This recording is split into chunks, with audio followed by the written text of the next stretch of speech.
But কালো মেয়েরা কী করেছে? সব তো ভগবানই করে পাঠিয়েছে। আমাদের তো নিজের হাতে কিছু নেই। আমাদের যদি নিজেদের হাতে কিছু থাকতো তাহলে আমরা তো আমাদেরকে নিজেদেরকে পরম সুন্দরী বানিয়ে ফেলতাম। তো যাই হোক, দিনটা ছিল আমার ছুটির দিন। তো হঠাৎই আমাকে মাম্মাম বললো, চলো নিশাদি তোমাকে একটু ফেসিয়াল করে দিই, সেই তো শুয়ে আছো।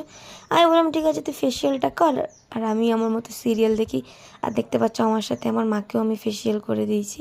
আর এখানটায় পুচকি খুব সুন্দরভাবে করছে, মাসাজ করছে। ওকে যতটা শিখিয়ে দিয়েছিলাম ও প্রপারভাবে করছে।